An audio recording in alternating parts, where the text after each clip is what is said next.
Rom eskalerer i dette øjeblik. Pave Gregor den 7. har løst kejser Henrik den 4. i band, og han er i dette øjeblik på vej mod Peterskirken.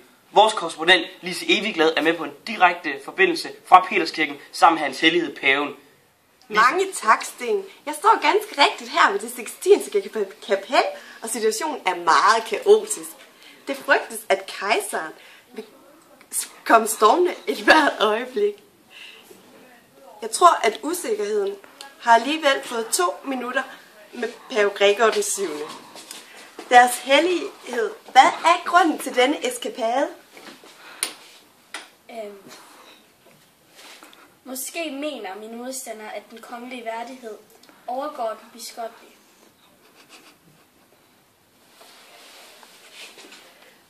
Men hvad har fået kejseren og dig til at gå hver til sit? Af deres oprindelse kan de slutte sig til, hvor meget de to adskiller sig fra hinanden. Kan jeg få dig til at uddybe det? Den verdslige har jo den menneskelige hovmod opfundet. Det gejstlige har den guddommelige fromhed oprettet. Den første jager uophørligt efter berømmelse, og den anden stræber stadig efter himmelsbeløs. Deres hellighed Gregor, vi skal smutte nu. Han kommer nu. Væk. Kom. Vi skal smutte nu. Det er vigtigt. Det er meget vigtigt. Kom. Ebbe Gud. Smut dig. Det I ser nu er pave Gregor den 7. der bliver ført væk af sine kardinaler. Situationen er voldsomt optrappet, og Peterskirken det varmeste brandpunkt. Lise Evigglad, Rom, tilbage til Sten.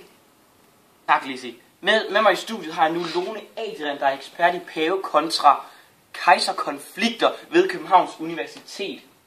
Hvad er din kommentar til det, vi lige så, Lone? Jamen altså, det vi ser nu, det er, at paven og kejseren, de kommer ud i et mundhuggeri. Men i bund og grund, så handler striden ligesom om i det centrale i udnævnelsen af bisper. For en biskop er nemlig på en gang kirkelig leder og kejserlig kronersag. Derfor har begge svær, altså både kejseren og paven, interesse i at stå for den udnævnelse, for hos hvem skal loyalitet egentlig ligge. Lone, jeg bliver nødt til at stoppe her. Hold i kæft. Jamen, ser du, det handler jo om... Hold kæft. Jeg får i dette øjeblik at vide, at vi har kejser Philip med på en direkte forbindelse fra Avignon.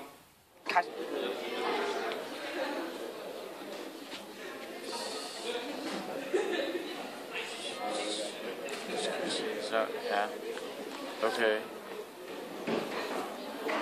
Skønt både lov klart viser, at den kejserlige værdighed og magt fra gammel tid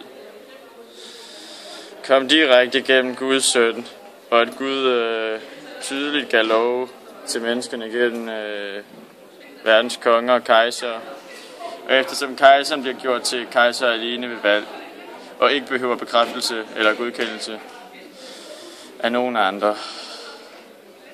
Og eftersom ingen står over ham, hvad angår verdslige spørgsmål, men folk og nationer er underkastet ham, og hvor Herre Jesus Kristus selv bød, hvad Guds er, og kejseren, hvad kejserens er.